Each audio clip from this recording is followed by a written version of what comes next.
Bismillahirrahmanirrahim. Assalamualaikum warahmatullahi wabarakatuh. Selamat siang semuanya. Selamat pagi mungkin ya. Semuanya yang baru bergabung live sama Teteh di sini. Mudah-mudahan kita semua sama Allah hari ini diberikan kesehatan ya. Diberikan kesehatan lahiriah dan juga diberikan kesehatan batiniah, dan kita selalu mengharap sama Allah mudah-mudahan Allah selalu menyertai kita di dalam segala situasi kondisi apapun. Diberikan ridhonya, rahmatnya, maghfirahnya, inayahnya Allah ya di dalam segala situasi kondisi apapun. Amin ya Allah ya rabbal alamin. Ini langsung aja ya Teteh bawa beberapa referensi kitab.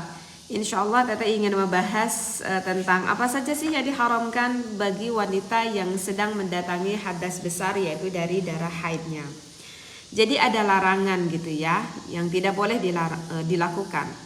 Sepintas kalau misalkan kita berbicara dengan konotasi larangan itu sendiri ya, kalau kita berbicara konotasi dari larangan itu sendiri, itu kok kita berpikir itu, aduh teh itu kayaknya suatu pengekangan gitu kan ya, kita tuh berpikir seperti itu. Mungkin itu suatu pengekangan. Sedangkan kan kalau pengekangan itu kok kayak anti kebebasan gitu ya, kayak itu gak bebas gitu seperti itu. Nah, tapi kita harus ingat nih, kita harus ingat. Waalaikumsalam Kakak Hendar, selamat pagi Kakak. Oke, tetapi kita juga harus ingat ya bahwa harus kita didekat di dalam perspektif ibadah gitu ya. Bahwa konotasi larangan itu tidak selalu negatif ya. Konotasi larangan itu tidak selalu negatif. Justru itu larangan tuh bisa menjadi positif seperti itu. Nah, kenapa bisa dikatakan positif ya? Karena kan manfaat larangan itu justru kembali kepada wanita yang sedang haid ataupun kepada wanita yang sedang nifas tersebut gitu. Nah, mungkin misalkan ada yang bertanya nih gitu ya. Misalkan ada yang bertanya, kok bisa mungkin gitu ya ada manfaat yang kembali kepada wanita tersebut sedangkan ia itu tidak boleh melakukan beberapa hal yang mana itu sifatnya ibadah. Misalkan yang dulunya wanita itu sholat, yang dulunya wanita itu ngaji Al-Quran, kok sekarang gak boleh sholat misalkan. Kok sekarang tuh gak boleh berpuasa misalkan, kalau pada bulan Ramadan ataupun bukan pada bulan Ramadan juga sama kan gak boleh berpuasa. Nah, maka ini dijawabnya agar tidak salah gitu ya, persepsi kita perlu dipahami. Ini ada perlu dipahami bahwa pahala itu pada dasarnya tidak hanya bisa didapat dari kita melakukan suatu perintah yang harus dilakukan oleh Allah seperti itu. Halo Kakak Mikel ya. Tapi juga bisa didapat dengan kita menjauhi larangannya. Jadi kan perintah dari Allah itu bukan hanya sebatas perintah aja. Ibadah itu maksudnya ibadah itu bukan hanya sebatas perintah aja, tetapi ada larangan-larangan juga dari Allah. Nah, kalau kita mengikuti apa yang dilarang oleh Allah itu juga sama ibadah. Ah, itu yang harus kita luruskan seperti itu ya. Jadi kalau misalkan kita menuruti apa yang dilarang oleh Allah, ya jelas maka itu salah satu bentuk kepatuhan ya kepada Allah seperti itu, dan yaitu nanti ya otomatis lah itu jadi ibadah seperti itu. Nah oke, apa aja nih Teh bagi wanita yang haid nih yang gak boleh dilakukan jika wanita yang haid yang diharamkan oleh Allah? Yang pertama, wanita haid itu apa? Kalau di dalam kitab Safinah itu ada 10 ya. Oke. Yang pertama, nggak sesuai referensi kitab Safinah juga nggak apa-apa ya. Yang pertama, wanita yang haid itu tidak boleh berada di masjid. Nggak boleh. Wanita yang haid itu nggak boleh berada di dalam masjid. Wanita yang haid, wanita yang nifas. Oke. Lanjut lagi ya. Yang pertama, bagi wanita haid itu tidak boleh berada di dalam masjid. Wanita yang nifas juga sama. Tapi tadi aku mau ngikuti majelis ta'lim. Majelis ta'limnya di masjid nggak boleh. Jangan dulu ngaji. Atau misalkan ada kegiatan-kegiatan lainnya di dalam masjid kayak muludan, kayak rajaban misalkan. Ada acara apa gitu dilakukannya di masjid. Kalau bisa wanita haid jangan dulu masuk, diam berada di dalam masjid. Kecuali kalau memang kecuali memang kalau hal itu adalah ilmunya yang bersifat fardhu ain dan itu sangat dibutuhkan sekali. Dan itu pun ini Teteh juga pernah baca di dalam salah satu referensi kitab misalkan dengan salah satu contoh, tetapi dengan syarat itu masjidnya jangan masjid a'dham, ya. Oke, di dalam salah satu referensi kitab, tetapi syaratnya itu tidak boleh masjid a'dham, tidak boleh masjid yang suka dipakai Jumatan, seperti itu. Nah, gimana nih misalkan ada anak-anak santri yang kebetulan pondok pesantrennya misalkan belum punya majelis ta'lim, belum punya tempat untuk ngaji, tempatnya cuman hanya di masjid saja. Maka ada sebagian ulama yang mengatakan itu hukumnya boleh mengaji di sana anak santri tersebut, dikarenakan itu ilmunya misalkan yang bersifatnya fardu ain. Tidak apa-apa, karena memang sudah tidak ada tempat sama sekali misalkan. Tetapi syaratnya gak boleh masjid yang suka dipakai Jumatan.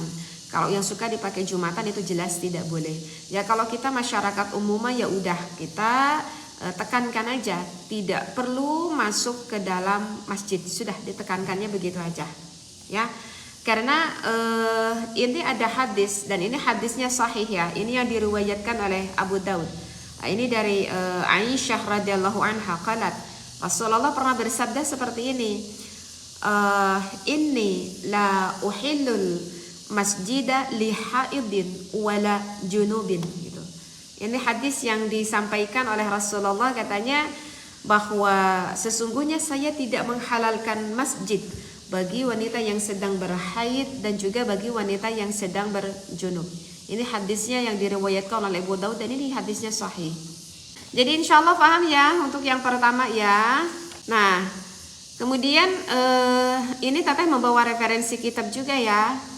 Ini Teteh juga membawa kitab referensi kitab yang lain juga. Ini Teteh membawa ada di dalam kitab Iqna ya. Ini karangan Imam Syarbini nih, kitab Iqna ini. Jadi di dalam ini kitab hello Kakak Donrods, Teteh bacakan aja ya referensi kitabnya. Jadi di dalam ini kitab mengatakan bahwa yahrumu, haram, bahasa pertamanya juga yahrumu, itu berarti haramkan. Bagi siapa diharamkan? Alal junubi, bagi seorang yang berjunub. Kalau berjunub itu ya mau laki-laki mau perempuan kan ya.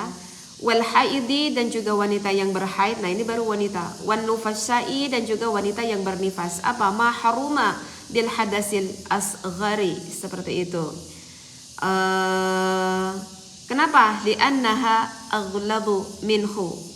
Jadi kalau wanita yang haid, wanita yang nifas. Waalaikumsalam Kakak Nur Fadli. Teteh lagi nerangin bab haid nih Kakak. Ini cocok nih untuk Kakak nih. Teteh nerangkan bab haid. Jadi kalau wanita yang haid, wanita yang nifas, kemudian yang berjanabah itu jelas lebih besar hadasnya daripada yang mempunyai hadas kecil seperti itu.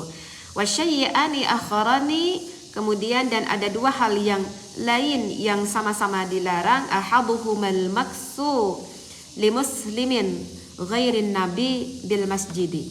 Jadi salah satunya itu adalah yang berarti yang barusan ya, wanita yang haid itu tidak boleh kita berdiam diri di dalam masjid bagi seorang muslim, kecuali ada kecualinya, ghairin nabi, kecuali baginda nabi, kecuali para nabi itu tidak diharamkan untuk berdiam di masjid meskipun mempunyai hadas.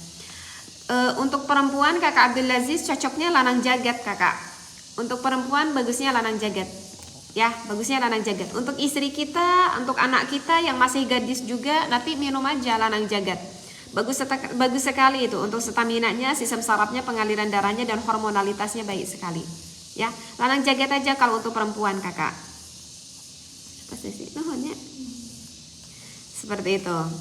Atau kemudian juga di sini dikatakan autaraddudu,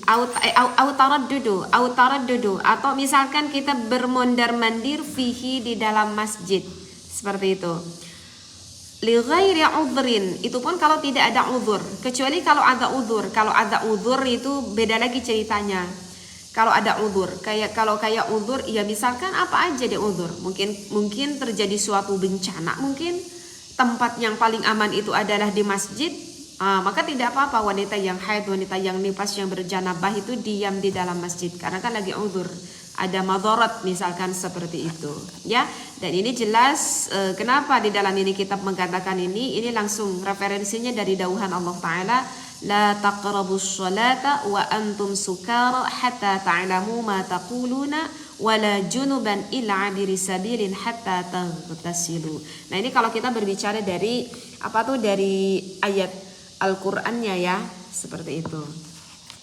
Nah, oke, itu jadi yang pertama ya. Jadi kita udah paham ya, wanita yang haid itu tidak boleh berdiam diri di dalam masjid seperti itu. Nah, ini biasanya suka ada timbul pertanyaan lagi nih, Itu kan teh, gimana kalau misalkan wanitanya pakai pembalut misalkan? Kan kalau pakai pembalut itu kan kemungkinan besar tidak akan meneteskan air haidnya kalau kita pakai pembalut. Kalau begitu mungkin boleh ya wanita yang haid menggunakan pembalut berada di dalam masjid seperti itu. Karena berpikir ya mungkin tidak akan mengotori masjid. Mungkin berpikirnya seperti itu kan. Mungkin ada aja yang sebagian orang berpikir seperti itu.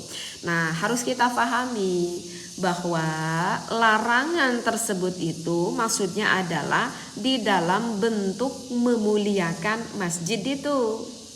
Jadi meskipun kita menggunakan pembalut, kalau kita dengan sengaja diam di dalam masjid, itu kenapa diharamkan? Tujuannya adalah yang utama untuk memuliakan masjid tersebut ya. Jadi udah nggak boleh seperti itu. Mau lama mau sebentar itu tidak boleh. Ini banyak sekali referensinya di dalam kitab Aun al-Ma'bud juga ada ya. Kakak Kasturi tahu nggak? Kalau dari testimoni ya Kakak Kasturi, kalau dari testimoni kebanyakan orang yang sudah mencekot ini kopi Kakak, kalau data yang sudah Teteh kumpulkan, Teteh ambil salah satu contoh yang Edi ya Kakak Kasturi, yang cepat keluar yang 2 menit, 3 menit, 5 menit, akhirnya bisa optimal ibadah sekitar 30 menit, 45 menit. Kakak Kasturi tahu nggak? Itu kalau usia 20-30 tahun itu kebanyakan pengobatan sekitar 1 bulan. Kalau dari usia 30 ke 40, 43 biasanya sekitar 1,5 bulan sampai 2 bulan. Kalau dari usia ke 40 tahun ke atas sampai usia ke 50 tahunan ke atas itu kebanyakan pengobatan sekitar 2,5 bulan sampai 3 bulan. Dan memang harus sabar Kakak, karena ini kopinya tanpa bahan kimia pengawet. Jadi kalau untuk pengobatan itu harus benar-benar ekstra sabar. Ya, jadi mungkin Kakak Kasturi saat ini coba Kakak bersabar aja dulu. Ini lagi proses Kakak Kasturi ya, masih proses. Oke, yang kedua bagi wanita haid itu tidak boleh kita itu membaca Al-Qur'an. Ini bagi wanita yang haid, nggak boleh, dilarang untuk membaca Al-Qur'an seperti itu. Ini kenapa tidak boleh membaca Al-Qur'an? Ini dikiaskan ya. Iya. Ini dikiaskan kepada larangan bagi orang yang mempunyai hadas junub gitu. Karena apa? Kita kiaskan oleh ulama terhadap hadas junub karena yang haid yang nifas itu sama-sama gitu. Itu sama-sama hadas besarnya gitu ya. Apa Kak Rudi? Suaranya iya khasnya begini suara Teteh. Waktu malam ketika Teteh live itu ada yang bilang, Teteh suaranya jangan didayu-dayu. Bukannya didayu-dayu, emang Teteh ngobrolnya kayak gini ya harus bagaimana lagi. Udah ngobrolnya di sana kayak gitu. Katanya ngobrolnya gak perlu dilonggak-lenggok. Emang begini ngobrolnya. Nah, ini kalau kita berbicara dengan konotasi dilarang wanita yang haid itu tidak boleh membaca Al-Quran. Mungkin ada sebagian orang mungkin ada sebagian orang berpikir atau sekilas kok ini kayak memberatkan gitu ya, kok kayak memberatkan seperti itu. Memberatkan bagi siapa? Ini gimana nih Teh, kan sekarang banyak sekali banyak sekali santri-santri yang sekarang kan lagi populer itu ya, lagi populer pada tahfidzul Quran kan. Sekarang lebih populer loh. Sekarang bukan anak santri aja, ibu-ibu aja sekarang banyak yang tahfidzul Quran kan, seperti itu. Atau gimana dong Teh? Aku kan sekarang lagi tahfidzul Quran. Nanti aku takut lupa lagi kalau misalkan nggak ngederes gitu ya, nggak baca Al-Quran. Atau mungkin ada juga sebagian guru pengajar, misalkan guru DTA, guru TPQ, TPA gitu ya, pokoknya yang ngajar-ngajar Quran. Aduh gimana dong, aku lagi haid, sedangkan keseharian aku adalah mengajar anak-anak didik aku, misalkan ngajar baca Al-Quran. Nah itu gimana dong, nanti takutnya nggak bisa ngajar, takutnya lupa lagi misalkan. Nah Oke, agak sedikit dalam ya. Konotasi kata larangan membaca Al-Quran itu adalah dengan niat membaca Al-Quran. Yang gak boleh itu yang perlu harus kita garis bawahi, yaitu adalah kalau kita niatnya semata-mata bertujuan hanya membaca Al-Quran, nah baru itu tidak boleh, haram. Tetapi kalau misalkan, jadi ini bisa diklasifikasikan itu bisa menjadi beberapa bagian. Begini, yang pertama haram wanita haid nifas membaca Al-Quran jika bertujuannya bab munakahat sok ngajar. Insya Allah kakak RGD nanti kapan-kapan kita ngaji bab munakahat, insya Allah. Kapan-kapan kakak RGD ya, insya Allah. Oke, jadi yang pertama itu kalau misalkan yang hanya bertujuan membaca Al-Quran, nah jelas itu hukumnya haram. Kalau yang kedua itu adalah jika ada niat bertujuan membaca Al-Quran plus di dalam hatinya ada bertujuan untuk berzikir. Kalau ada bertujuan untuk berzikir gimana? Kalau ada tujuan untuk berzikir itu juga sama, tidak boleh. Karena tetap aja masih ada bertujuan untuk membaca Al-Quran. Tetapi kalau misalkan bertujuannya untuk berzikir, maka itu hukumnya boleh. Atau bertujuannya untuk berdoa, maka itu hukumnya boleh. Karena banyak sekali doa-doa yang diambil dari ayat Al-Quran. Kita kan mau makan, mau apapun kita sering mengucapkan Bismillahirrahmanirrahim. Sedangkan itu ayat Al-Quran. Kita sering mengucapkan Alhamdulillahirrabbilalamin. Sedangkan itu ayat Al-Quran. Rabbana atina fid dunya hasanah. Kita baca doa setiap hari. Kita lagi haid nifas, kita baca doa itu gak apa-apa.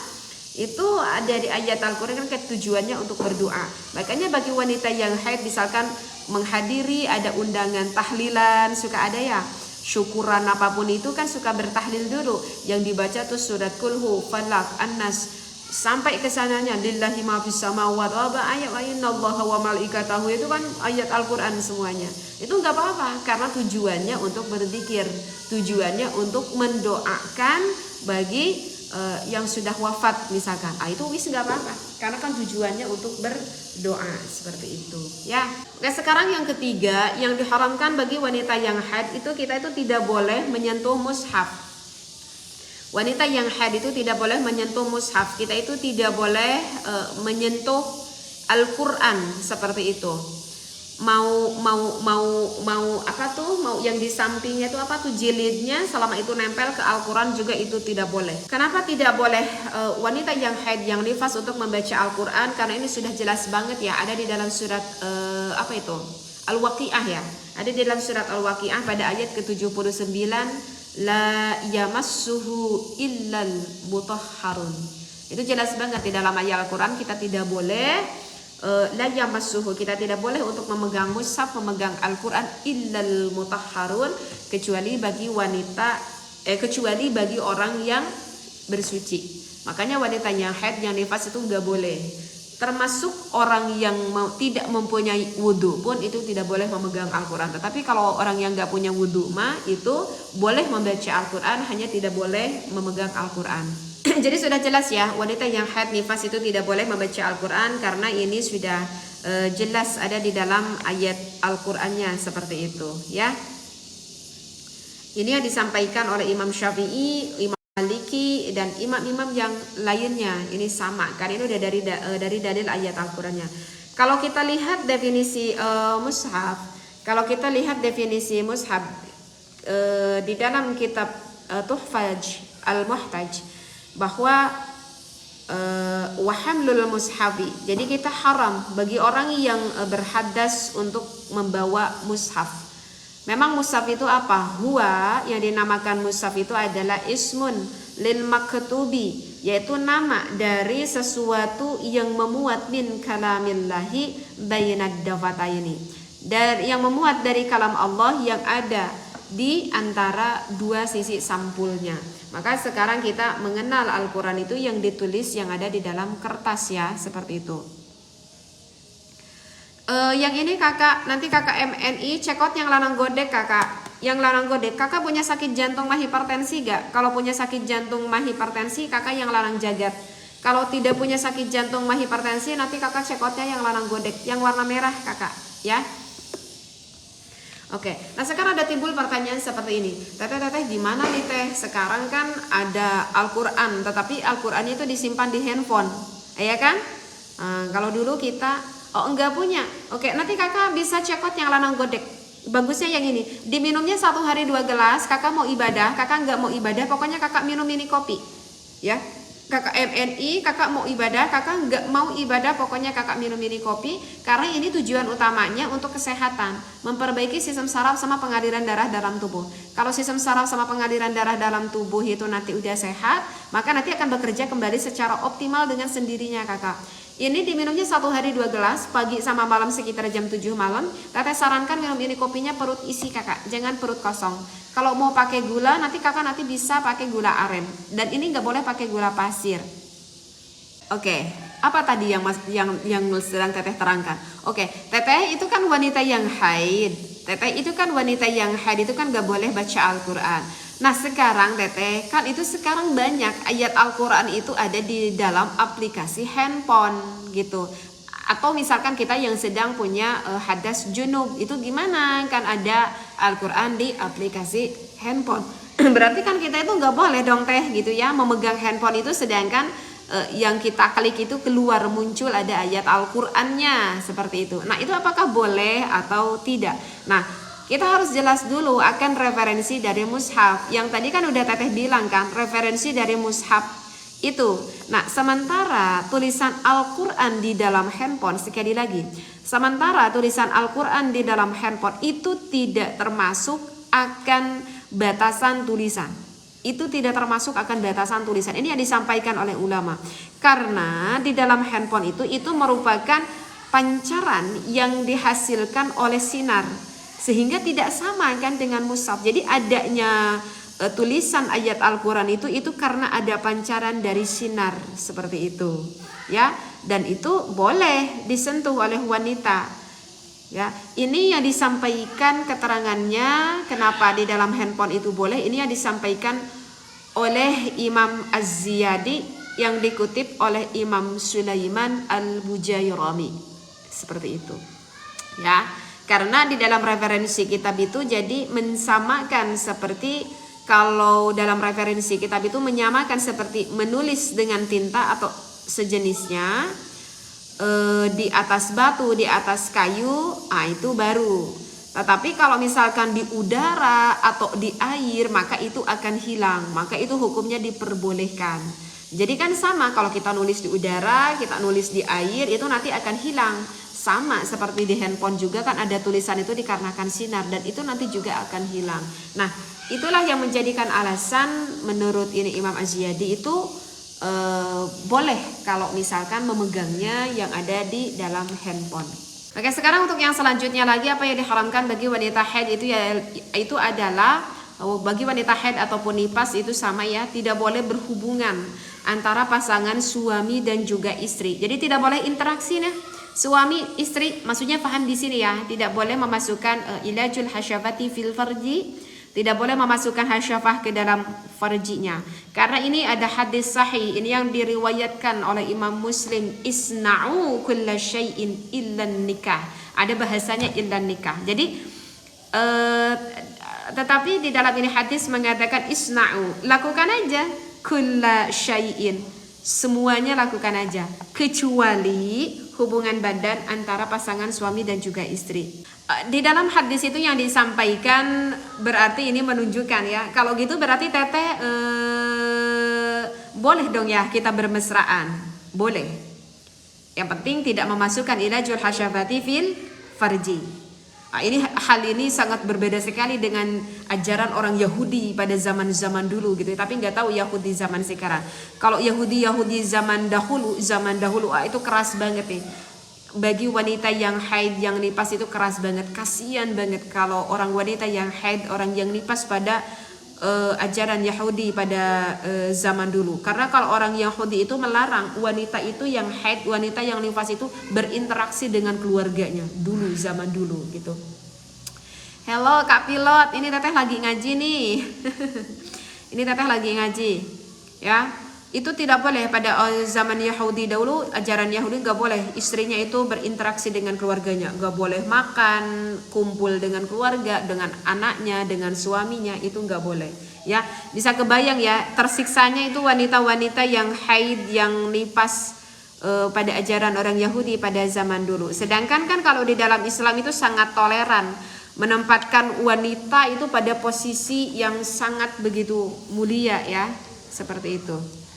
Nah, jadi sekali lagi tidak boleh itu cuman satu, ilajul hasyafati fil farji. Gitu. Yang tidak boleh itu memasukkan hasyafah ke dalam farji. Berarti kalau selain dari itu boleh. Udah ya. Kalau yang udah menikah mungkin udah nggak perlu diterangkan lebih lanjut. Mungkin sudah paham ya kalau udah menikah. Berarti Teteh kalau maaf banget di anggota bagian dada boleh. Aduh Teteh gimana nih, itu istri aku mainnya sampai 2 minggu, Teteh sampai 14 hari. Kata suaminya aku pusing banget ya. Aku tuh pusing banget ya kalau nggak melakukan ibadah selama 2 minggu, kata suaminya. Uwis, apakah boleh aku dikeluarkan? Boleh. Yang penting syaratnya tidak boleh dikeluarkan dengan tangannya sendiri, dengan tangan suaminya. Kalau dengan tangannya suami berarti al-istimna' bil yad, itu jelas hukumnya haram di dalam Is'adur Rafiq. Tapi kalau dikeluarkan oleh maaf banget oleh tangan istrinya, maaf ya, ini kajian mulia. Kak Ilham belum nikah, tapi mungkin Kak Ilham nanti udah ngebayang. Tapi kalau misalkan dikeluarkan oleh tangan istrinya, itu hukumnya boleh. Jadi kalau misalkan ada seorang wanita yang sedang haid dengan alasan dengan haid gitu ya, suaminya minta, suaminya sedang haid, istrinya bilang aku sedang haid, nggak mau nolak, itu berdosa, tetap berdosa. Apakah itu termasuk nusyuz? Termasuk nusyuz. Harusnya bagaimana? Bahagiakan suaminya, layani suaminya. Yang penting syaratnya ilajul hasyafati fil farji, tidak boleh memasukkan hasyafah ke dalam farjinya. Seperti itu, ya. Oke, paham ya? Suka ada yang komen gini, aduh Teteh kalau gitu enak suaminya dong, istrinya gak enak dong.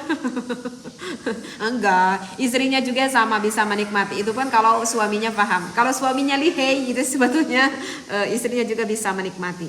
Ini udah sering banget sama Teteh dibahas, udah sering banget, gak perlu membahas lagi jauh ke sana. Sekarang yang selanjutnya yang diharamkan bagi wanita yang haid itu adalah haram jika seorang suami menceraikan istrinya di dalam kondisi sang istrinya itu sedang berada di dalam keadaan haid. Tidak boleh. Yang berdosa siapa? Yang berdosa suaminya. Jadi kalau misalkan seorang suami menceraikan, mentalak istrinya dalam kondisi wanitanya haid, maka itu hukumnya haram bagi laki-laki tersebut. Kalau mau menceraikan, bagusnya nanti sudah wanita tersebut itu sudah tidak haid lagi. Seperti itu. Kenapa itu dilarang? Wanita yang haid, wanita yang nifas untuk ditalak oleh suaminya, itu sebetulnya tujuan utamanya larangan itu sebenarnya itu merupakan seperti apa ya? Kayak bentuk perlindungan seperti itu. Untuk bentuk perlindungan dari Islam terhadap kaum wanita. Karena larangan tersebut itu dimaksudkan agar wanita itu tidak terlalu terbebani di dalam menjalani masa iddah. Kan kalau wanita itu kan ada masa iddah, berbeda dengan laki-laki. Kalau laki-laki mah gak ada masa iddah, udah cerai, meskipun istrinya udah ninggal pagi-pagi, sore mau nikah lagi bebas-bebas saja. Tapi kalau wanita gak bisa seperti itu. Kalau wanita itu kan ada masa iddah, jadi masa tunggu seperti itu. Karena kan kalau masa iddah wanita yang haid itu kan 3 kali suci kan, 3 kali suci. Wal mutalaqqatu yatarabbasna bi anfusihinna salasata quru. Itu kan? Jadi 3 kali suci bagi wanita yang haid. Misalkan begini, wanita itu sedang haid, ditalak gitu. Amin Kak Pilot, amin. Wanita sedang haid, ditalak sama suaminya. Maka udah haid itu kan nanti suci ya, suci dari haidnya. Itu berarti baru 1 kali suci. Nanti haid lagi, kemudian suci yang kedua kali, nanti haid lagi, suci yang ketiga kali. Dan itu cukup lama sekali. Apalagi kalau misalkan seorang perempuannya yang menstruasinya itu tidak lancar. Kadang suka ada kan ada yang menstruasinya lancar itu setiap bulan, bahkan ada kan yang menstruasinya itu misalkan 3 bulan sekali, 2 bulan sekali, bahkan ada yang kasus sampai berbulan-bulan tidak menstruasi. Berarti kan itu nanti masa iddahnya sangat panjang dan sangat lama sekali. Makanya itu diharamkan karena terlalu membebani terhadap wanita tersebut. Seperti itu. Makanya tidak boleh seorang suami mentalak, menceraikan istrinya di dalam kondisi sedang haid seperti itu. Gak apa-apa kakak pilot, kan istri kakak pilot itu sekarang lagi 9 bulan ya. Itu bagus kalau kata orang tua, semakin sering dilongok itu nanti ngelahirinnya semakin lancar kata orang tua dulu. Ya amin lah kakak pilot ya. Itu kata orang tua dulu kalau misalkan kandungannya udah besar, katanya sering dilongok itu kata orang tua dulu biar nanti lahirannya semakin lancar seperti itu ya. Oke, sekarang yang selanjutnya ini teteh hampir sedikit lagi beres nih ngajinya. Sekarang yang selanjutnya tidak boleh bagi wanita haid itu melakukan apa? Gak boleh sholat, udah jelas pada tahu. Tidak boleh tawaf dan tidak boleh berpuasa. Ya, itu mungkin udah pada tahu ya. Dalam hadis kan mengatakan alaysa idza hadat al-mar'atu lam tusalli wa lam tasum, seperti itu. Jadi wanita haid tidak diperbolehkan untuk melakukan salat walam tasum dan juga tidak boleh untuk melakukan berpuasa seperti itu ya. Oke deh, apa lagi nih? Udah, kayaknya udah tuntas nih, udah jelas nih penjelasan dari Teteh. Jadi kalau dihitung-hitung wanita yang haid itu tidak boleh melakukan 10 perkara ya. Tidak boleh melakukan 10 perkara. Wa yahrumu 'alal haid, diharamkan bagi wanita yang haid itu asyarata asya'a, ada 10 perkara. Apa aja tadi? As-salatu haram salat, wa tawafu haram tawaf, wa masul mushafi haram memegang Al-Qur'an, wa hamluhu haram memegang Al-Qur'an, wa hamluhu haram membawa Al-Qur'an. Walubsu fil masjidi, haram juga diam di dalam masjid ya. Kemudian haram bermondar-mandir juga di masjid. Kemudian haram apa lagi?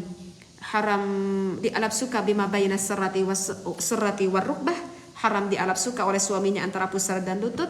Haram apa lagi tadi? Haram juga untuk ditolak ya, haram juga untuk ditalak seperti itu. Jadi kalau dihitung-hitung itu ada 10 perkara yang diharamkan bagi wanita yang haid dan juga bagi wanita yang bernifas seperti itu. Bagi kalian semua yang sudah mengcekot ini kopi, mudah-mudahan ya kopinya datang dengan cepat, dengan selamat, khasiatnya dapat, rasanya mantap. Thank you, terima kasih semuanya. Salam dari Teteh. Assalamualaikum warahmatullahi wabarakatuh. Bye bye.